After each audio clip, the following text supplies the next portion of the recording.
So, guys, we did a thing on the screen, as you can see. Finished fourth in the Saturday kickoff. Uh, so, we're going to break this thing down and figure out why and how this went the way it did. Nice little 7K hit here. Although Jacoby Williams, you could argue, got poached, but we'll get into that. So, starting the week, I was very high on Marcel Reed. That worked out to a T, mainly because of game script. He played awful in that first half and just turned it around. Now, Mario Craver ended up being terrible, but that was mainly because Reed missed him wide open for a touchdown. But coming back at 18%, I was pretty pleased with that play. He was a guy that I knew I wanted to get into teams. And at 8-4, it felt like a pivot off some of the other top end options there. Now, I did play him unstacked. You can do that mainly because of his rushing capability. Thank you, JV. Thank you. Yeah, I was surprised too. I didn't know until I don't watch scores. So I did not watch any of the scores or anything, and I just happened to open my phone to see it. Finally, opened the app after all the games ended and checked. Thank you, David. Yeah, I really didn't know that I was going to end up playing game teams without Reed stacked. I didn't go in intending to do so, um, but I felt like Marshall was a needed piece at chalk. He was a guy that you were going to have. He did get hurt in the fourth quarter of this one. Luckily, he already had made our numbers by that point. I felt like Jacoby Williams was going to be chalk, but he was a fine pivot off of the Nick Singleton aspect. And I felt like a lot of people would pay down for Singleton in that spot. There was some other guys around in that range that you could have gone to. Williams was a good play. So what I'm going to say on Jacoby Williams, and now granted, if he scores a touchdown in this spot, I take home second. Nobody in front of me had Jacoby Williams. The problem there was, and I would say to an unlucky aspect, and I would hate to complain about the fact that I won $7,000 last weekend or yesterday. Jacoby Williams got poached because Reggie Virgil scored 2 rushing touchdowns. Cameron Dickey got a touchdown. So there was 3 rushing touchdowns for Texas Tech in a spot that I really should have gotten one of those touchdowns with Williams. If I get one of those, that's a 20 grand hit. That's a good one, but tough spot there. Um, Luckily, these are all teams that are built on stream, so everybody kind of saw me build this thing. That's kind of why I wanted to do it that way, was let y'all watch me build and try to figure this thing out in hopes that one day we would hit something like this. Now, otherwise, yeah, I mean, to do it with double naked QB is absurd. Not the way I expected to do it at all. Katron Allen, I felt pretty strong about. And I know we had that discussion. Somebody in the chat asked me, thank you, Myron. I appreciate you. Y'all asked me, on yesterday morning, what was my top 2 running backs or whatever.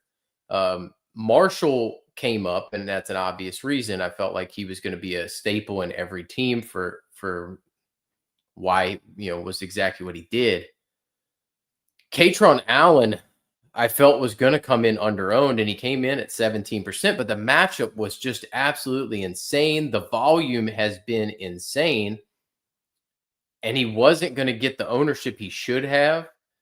And Nick Singleton was going to get over-owned because he was coming off of that 3-touchdown game. So going Katron Allen in that spot and getting him at sub 20% ownership was massive leverage on the field that I felt most people were going to play Marshall in that range, or they were going to spend up to get Jeremiah Love.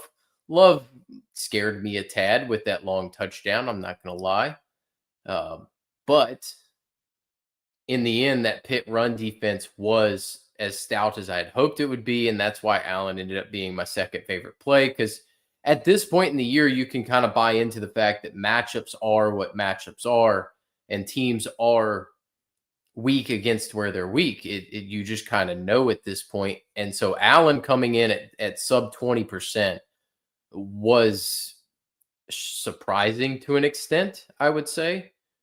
So I would have expected him to be at 30% personally. It felt like this was a slate that he could do that for sure. I would say my big miss was getting off of the Makai Lemon stuff. I had him as a core play on Thursday and I got out of that.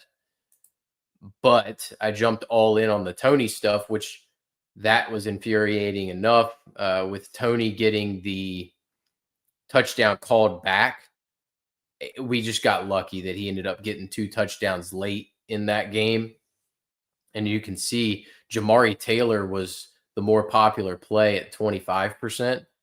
Him breaking off that long touchdown run right after Malachi Tony had the touchdown called back might have destroyed my confidence, certainly.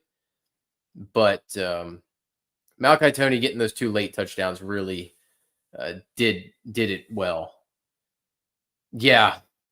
Oh, the night slate went great for me too. I had a ton of Keywan Lacey and Ahmad Hardy. I think it was kind of like a tale of the 2 slates were very similar.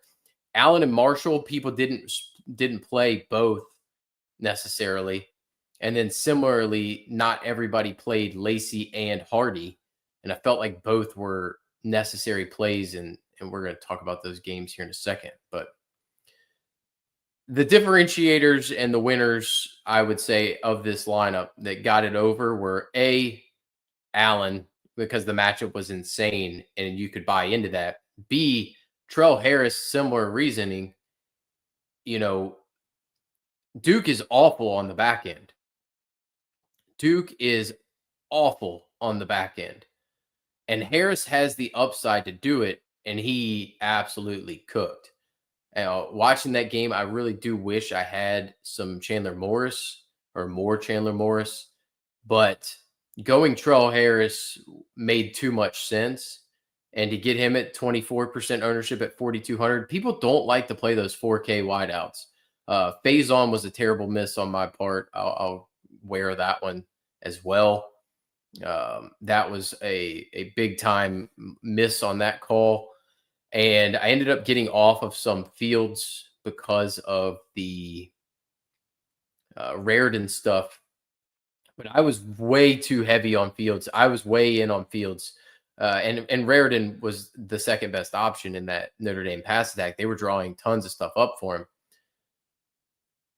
And I will say I did come a yard short on the Fields call. I've been calling that Fields was going to have a 100-yard, 2-touchdown game at some point this season. I'm going to count this for the simple fact that he had 99 and it was right there. And I don't know that I'm going to get another opportunity for that Fields play. But at 3,700, it made way too much sense. And, I love me some Malachi Fields when he was at UVA. So I was pumped for him in that spot. I was all in on that spot for him and played maybe a tad more than I should have. I mean, in theory, right? This is all game theory. It paid, but being that much overweight on the field might not have been the best decision. Although Keelan Marion did do well as well at 3,800. But pairing this group together, you had to have those 3 wideouts for the most part, unless you had Makai Lemon in this spot, and then managed to pay down here, maybe for like a Shamar Brown or something, which that was also infuriating. And I saved the man for last. He came in at 41% owned. And to be honest with you, if I knew he was coming in at 41% owned, I probably would have played even less of him. Y'all know my rules. Somebody said it in the chat, on Saturday morning when I was talking about Jeff Sims. Rule number 1 for me is friends don't let friends play Cam Fancher. Rule number 2 is friends don't let friends play Jeff Sims. So I find it only fitting and appropriate that in a lineup that wins me $7,000 and comes in fourth in this contest, it's Jeff Sims who's in it. And I was discussing with my wife this morning and telling her that my chat even told me you're not allowed to play Jeff Sims. You said so yourself. Maybe I should buy a Jeff Sims jersey, at which point I don't know what team to buy it for at that point because Nebraska, he broke my heart multiple times, or well, definitely that Colorado game stands out. I still remember that 50-yard touchdown right after half, and then the subsequent benching that occurred right behind it. I'm not bitter 2 years later. Don't get me wrong. Georgia Tech, very similar stories. But alas, I was thinking, hey, maybe we don't ever have to talk about Jeff Sims again. And here we were with a West Virginia matchup on the cards. And then next week is Colorado, which I'm afraid I'm going to be in on Jeff Sims again, which I'm getting afraid of the fact that we can't leave it alone. Buddy, Myron, if he is, I'm not playing him. I promise you that. If Jeff Sims is over 8K, over 9K, he's definitely be over 8. He's probably going to be 8.2, 8.6 if I was to guess. If he's 9 plus, I'm out. The man threw for 3 touchdowns. That was the most shocking part of this whole development. My buddy was laughing at the fact that Jeff Sims is the one who got me there. Myron, I'm going to talk about that in a minute because I'm very frustrated at that result as well. Bird Ficklin of all people. So, but yeah, my shock when this popped up is not to be understated. Funnily enough, it's the first team that I put in because you don't see a number next to it, which is kind of funny. But we painted the board pretty good in this spot, so pretty pleased with this. I'll be honest. So I thank you guys for following it. I'm very happy that none of you put that same lineup in to this tournament because then I would have been splitting fourth, and it would have meant less money for me. So appreciate that. All right. Now that we got that done, so I can put that up as a standalone video, let's talk about the games from last weekend because I think it's kind of fun. All right. Shout out the Chase business. They keep wanting me to do that. Clemson. The one thing I want to touch on in this game, number one, massive disappointment in my guy Tristan Smith for dropping balls left, right, and center. That kind of drove me insane because I was playing him. Klubnik looked pretty good. Gideon Davidson looked all right. Adam Randall gave me the sledgehammer on the slate. I want to talk about one thing and one thing only from this game. What the hell was Dabo thinking when there's 2 minutes left in this game and Louisville looks like they're going to kick a field goal and he lets it run down to the 2-minute warning? It worked out. It full blown, it worked out. I get it. But the man let it run down to the 2-minute warning, wasted 36 seconds when they would have gotten the ball back with 1:56, and instead doesn't take a timeout before the 2-minute warning when the 2-minute warning could have been when they kicked the field goal at that point in time. That was stupid. I just wanted to call Dabo out for that bit of stupidity for sure. Because that was dumb. That was just nasty coaching. This game was insane.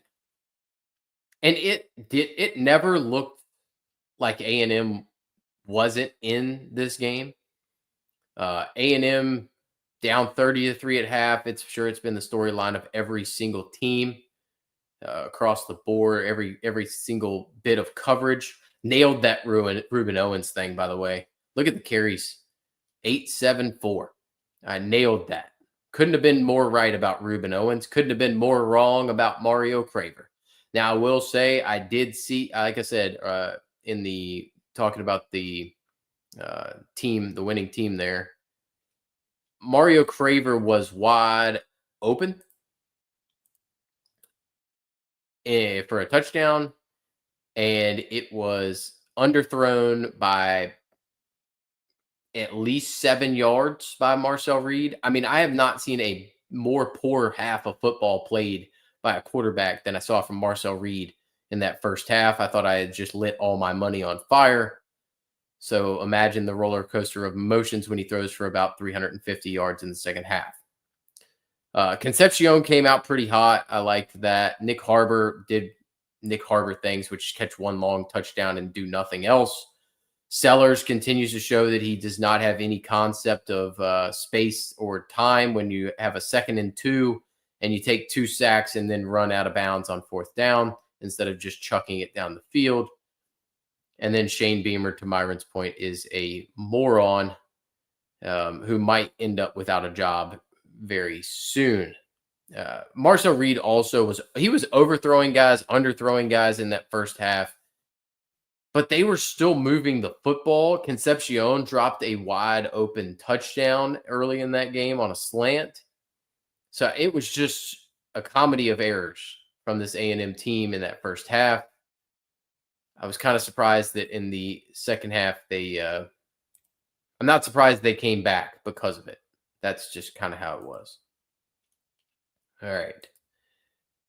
So Oklahoma taking on Alabama was an interesting game as well. OU, not surprised they won the game. Surprised kind of how they did it. It was just off of the defense. They didn't even run the football well. I mean, they didn't do anything on offense. It was just the defense kept them in the game. Ty Simpson had to throw the football. I actually was shocked that Daniel Hill managed to score 2 rushing touchdowns in fairness. Jeremy Bernard got a ton of targets and did hardly anything with them. But to nobody's surprise, he did get the ton of targets because Ryan Williams is non-existent. And I don't know that Ty Simpson's definitely not a Heisman guy anymore at this point. OU, man, they could easily be locked in the playoff now. Playoff is getting weird in a hurry, no doubt about it. I don't know what to make of this game. I know the final score. I saw the whole game. I thought Arch looked pretty good early. And it was mainly the fact that Ryan Wingo is a 50-50 shot every time a ball comes his way and hits him in the hands, whether he catches it or not. He still ends up with numbers, but at the same time, they have no run game, and it's going to torture Arch on the back end. If they're going to have to go out and spend on this offensive line, and their running backs are fine. I think it's more so just go out, get you an O-line that you can play around with, and Arch will be good to go. Wingo, I don't have any faith in long term. I'm not particularly interested in investing in him in the long run. Personally, I'd rather even invest in Omarion Miller than Ryan Wingo at this point. But yeah, I thought Arch played pretty well until his confidence got a little shook by all those drops. But he still looked far better than he did early in the season in some of those bigger matchups. Take it on Georgia. If Texas wins out, I think they got a shot, but I don't know that they can beat A&M with how they're currently constructed. If you're a one-trick pony and your one trick is just going on Arch, who doesn't have enough playing time under his belt to do so, I'd be surprised if Texas can take down A&M. Granted, rivalry game, weird things. Gunnar Stockton might be in this Heisman race. He's playing at an unreal level right now. He's running the football well. He's throwing it well. Nate Frazier looks pretty good running the rock right now. He's holding on to the football, which was always going to be his bugaboo. They're not using Zach Branch deep, which I don't particularly love about that. I really wish they would go a little more north-south and a little less east-west with their team because Dylan Bell runs across the field behind the line of scrimmage. Zach Branch kind of doing similar things. Now, Branch continues to rack up receptions. Not necessarily a London Humphreys believer. I think Noah Thomas is perfectly fine. I was kind of shocked when Herb Street was saying during the broadcast that once Colby Young went down, who the heck's going to replace him? It was, well, I mean, Noah Thomas is the obvious choice here. He's a big wide out. He's essentially the same player as Colby Young, just less athletic. He doesn't have the same straight line speed, but he's a big body wide receiver who you can just kind of throw it up to if you need to. Really fits the mold there. Uh, Georgia's pretty good, man. Georgia taking on A&M is a fun matchup. I still don't believe in the Georgia defensive line. They did pick up some sacks this week. Finally, they got three. They got home 3 times, but they're not the best defensive line. So I would have a moderate number of concerns for that defense personally. Ole Miss A&M was a lot closer than that final score looks like, because that game was 24-20 late in this game. And Keywan Lacey kind of carried the offense. He does normally 31 totes, man. 224-3. I did enjoy the Florida fans showing up with orange shirts saying, "We're just here to see our new coach." That was funny. Lagway continues to suck. He's just not it. It doesn't really matter. I know he's not playing with any weapons on the outside right now, but he just needs a lot, man. I'll give him some more shots, but I'm not saying like I'm not completely going to say he's terrible now, but I'm also not going to say he's the next coming like everybody has been. I still think Jaden Ball is one of the most talented backs in the country, and he's playing with just a whole lot of nothing. Chambliss looked pretty good for my money. He wasn't really running around, which I was a little disappointed in. I was shocked on that Dejon Stribling touchdown. He really showed some burst on that 43-yarder, pulling away from the defense there. So, I mean, they just can spread it around so easily. But really, Keywan Lacey, just an absolute stud. I can't believe that he left Missouri, goes to Ole Miss, and then we're going to talk about the other guy here in a second, but Missouri's doing just fine replacing him. We'll say that for right now.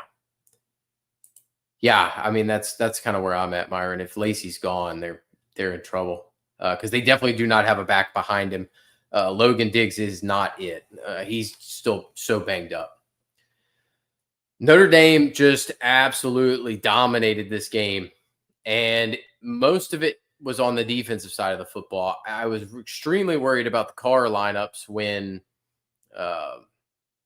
you get Jeremiah Love ripping off that 56-yarder early in the game. Now, if you notice, that's kind of where I was at on this one. They really bottled him up in this one.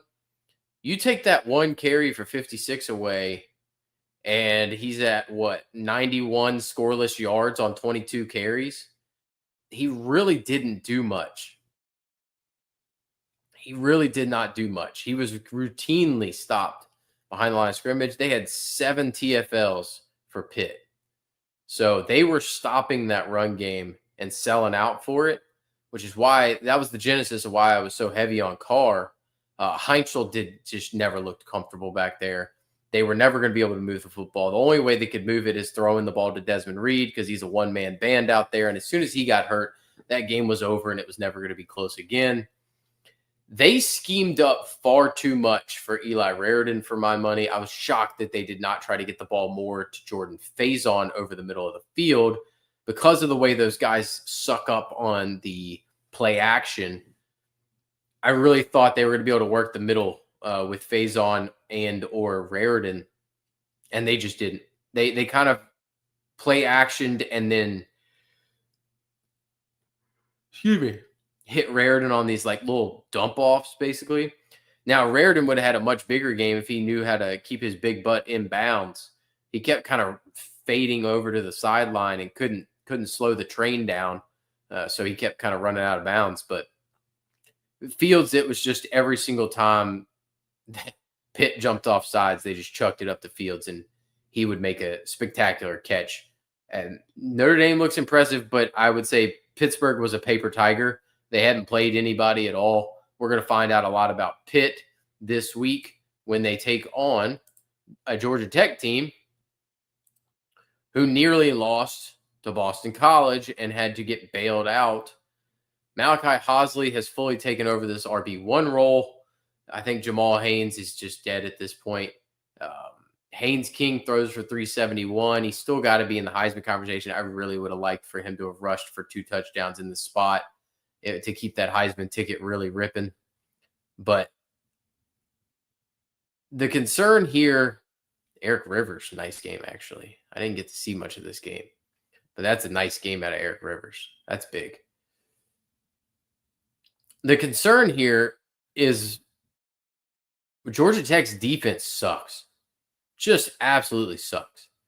I mean, Lonergan's a fine young quarterback. He's got two decent weapons. I do like Reed Harris, and I like Lewis Bond a lot. But Turbo Richard should not be rushing for 141 and 2 touchdowns on you. So there's got to be a lot of concern for Georgia Tech's defense coming up here. Specifically taking on Pitt, I would just worry about him against Pitt. If Lonergan can throw for 362 and 2, what the heck is Mason Heinzman going to do to him? That would be a big concern there. USC managed to survive. They now have their playoff hopes on the line next week. That was a tough spot for them. I was kind of shocked that Gronowski ended up with a passing, rushing, and receiving touchdown. A little disappointed that Kamari Moulton didn't get there. But this was just a torrential downpour game, which is no surprise as to why Maeva did not get going necessarily. He did manage to find Lemon plenty. Mekhi Lemon, one of the best wideouts in the country. It's no surprise there. Granted, I was kind of off of that train, but it's just nutty.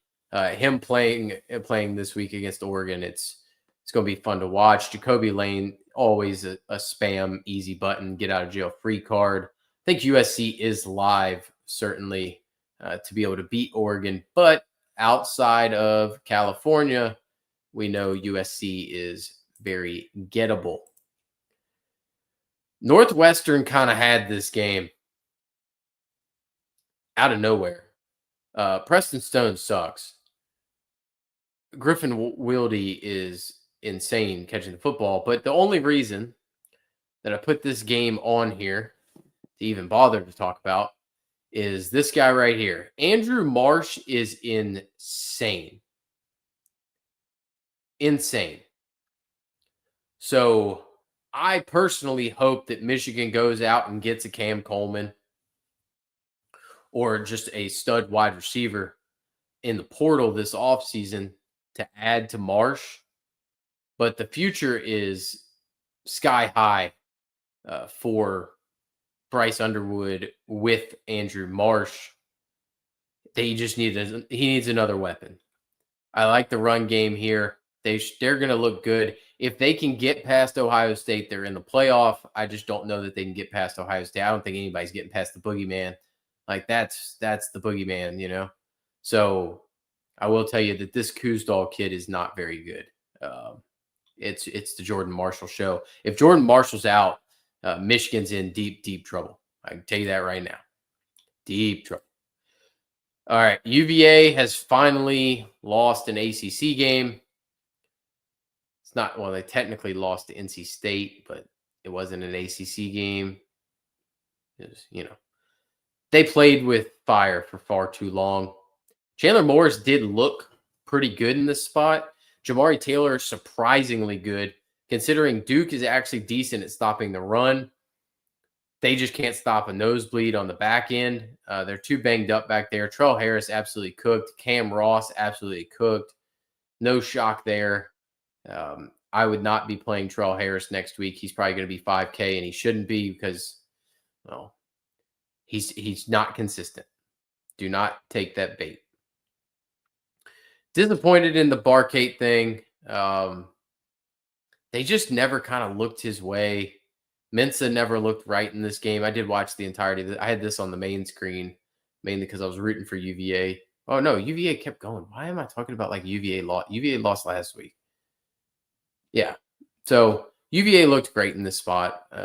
I still don't think they're a contender, we'll say, to actually win the ACC title. But I don't know. Now, I'll root for them. I can tell you that. I'm going to root for them. They're the second best team in Virginia. I just hope they actually beat Virginia Tech for once. Maybe they can exercise some demons like my Dukes did against App State, where they just pummeled the snot out of them 58-10. because they were kind of tired of all of the App State slander. This game was massive for me. This put JMU in the driver's seat, in my opinion, for Minnie, aka Tom Fernelli. He refuses to acknowledge the fact that James Madison is actually good, because he hates their strength schedule. Fair enough. But we've seen what a lot of James Madison players have done when they have gone to other schools, such as Indiana, where they are key pieces on the second-ranked team in the country. Reminder, Tom. So South Florida pretty much dominated this game, oddly enough, like from a yardage standpoint. I mean, it's completely a Navy game where they just rip off these chunk plays for touchdowns. And probably my favorite name in all of college football, Eli Heidenreich. Love that kid. He's a beast. Jeremiah Coger, by the way, still stud. That kid's going to be really good for a long time. Really good. Fairly certain he's a freshman. Look at that. Yeah, I'd take that kid with me. If I was Alex Golish, I'm taking that kid with me. That's a guy I'm going to keep an eye on. I got to remember that. He's going to be good for a long time. But yeah, Byron Brown, insane game. Just could not hold off the likes of Braxton Woodson, Alex Texa, Blake Horvath, and Heidenreich. And I appreciate Navy doing me that solid. No doubt about it. I do love Heidenreich, man. He's like CMC. You're right. Like from a pass catching standpoint. Also appreciate this game because it knocked Memphis out of their chance to have any shot at getting past JMU. If East Carolina wins the daggone American, I just see no way that they get in front of JMU because they've lost to NC State and BYU and Tulane. Maybe Tulane could get there, but NC State loss is really going to hurt East Carolina down the stretch. Plus, any team with Caton Hauser in it, I don't think is particularly good. But London Montgomery, I do like long term. Former Penn State running back, pretty solid little player, no doubt about it. Brennan Lewis gutted it out, but Sutton Smith and DeRozier's continue to flip flop weeks as far as who's doing what. I'm just appreciative of East Carolina. I wanted to highlight those two because thank you to them for knocking some teams out that were some bogeys for my Dukes there. I mean, what kind of person am I if I don't talk about the fact that Ahmad Hardy runs for 300 yards and 3 touchdowns? Enjoy it while you have it, Missouri fans, because wherever Drinkwitz is probably where Hardy's going. And I wouldn't be shocked if Drinkwitz ends up at LSU. And I wouldn't be shocked if Ahmad Hardy ended up somewhere at LSU. Ahmad Hardy's a monster. He went to Louisiana Monroe last year, was an absolute beast. Goes to Missouri, absolute beast. 300 yards and 3 touchdowns. I know Mississippi State is just an abysmal run defense. Target running backs against Mississippi State the rest of the season. It makes all the too much sense in the world. I love Fluff Bothwell, but he ain't no Ahmad Hardy. So last game I want to talk about from yesterday. This was the most shocking result to me. And I know nobody's probably going to care about it, but it was shocking. Nevada kicked the absolute snot out of San Jose State, and it makes no sense because Carter Jones sucks, and he completed 16 of 19. Walker Eagle's actually not bad, and he was awful. And they didn't even I don't understand how this game even happened and how it ended up being this lopsided because Nevada's not good. I don't know that San Jose State has a good offense in my opinion, but they still struggled. That was the most shocking result. I just want to highlight the fact that I was shocked. absolutely befuddled by that result. No doubt about it. All right, looking at this week, USC Oregon. It's very tempting to say I'm going to take USC plus the 8.5, but I would probably lean towards taking the points. But man, Oregon looks like a machine right now. It's kind of difficult to fade Oregon. Um, Dante Moore's playing really well. I just don't know what kind of weapons they're going to have. Now, Sadiq was back last week, which is huge. Their running back rotation is absurd, and USC can't stop the run. So I would lean towards Oregon winning the game, but I don't know that I would necessarily bet USC or Oregon in this spot. I think that it can be somewhere in there. I do feel pretty comfortable with. Um, I feel pretty comfortable that Oregon probably wins that game though, and eliminates USC from playoff contention. I also think Pitt's a live dog here. If I was betting on this, I'm going to take Pitt plus 120. We already kind of know that they're going to be in there. And I really do like this spot for Pitt. Georgia Tech's defense is pretty bad, and Pitt's very good at stopping the run, like we talked about. So if Pitt's weakness is on the back end, and Georgia Tech's weakness is throwing the football on offense, they're more better at running the football with Haynes King, etc.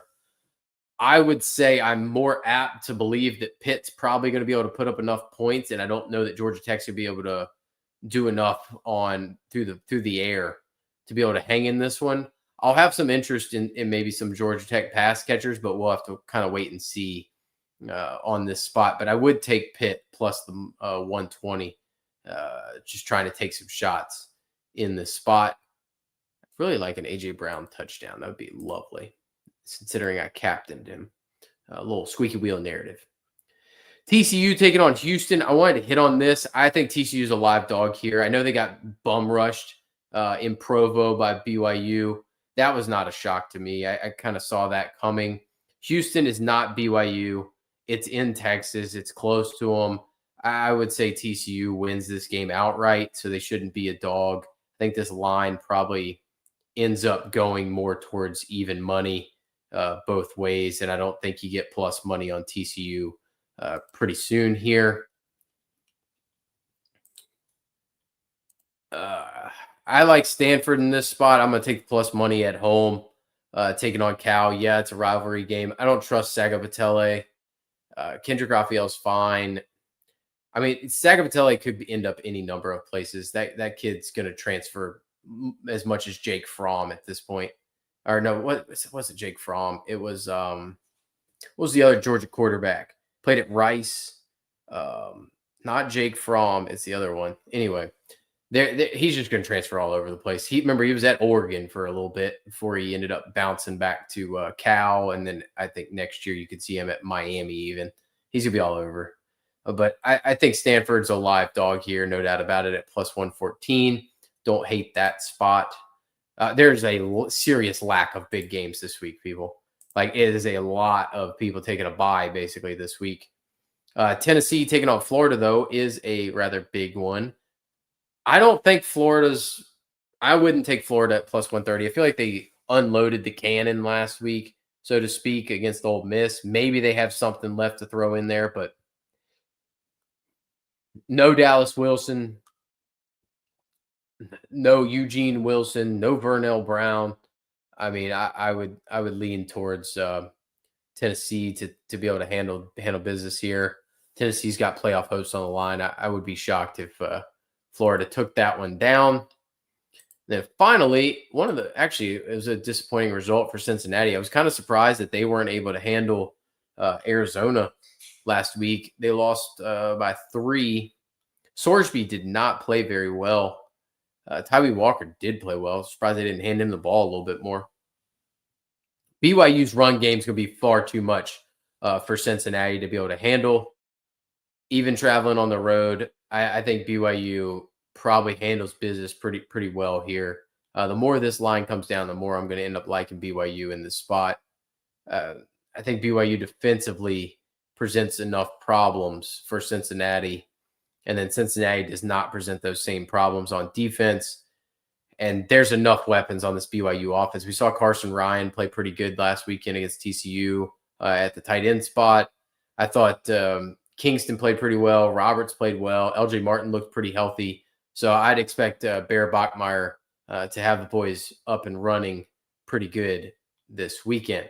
So that kind of covers what we're looking at. Normal schedule this week.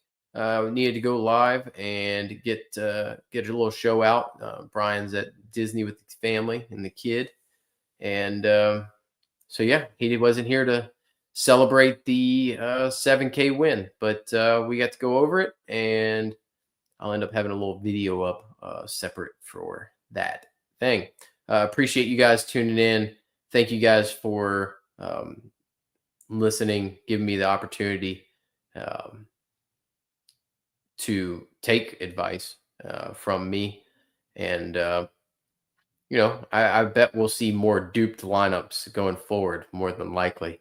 I can't promise that every week, but we're really hitting our stride at this point in the season. So good luck to everybody in the Sunday night and Monday night football games in showdown slates. And I'll be back Tuesday talking DK first look pricing. That's one of my favorite shows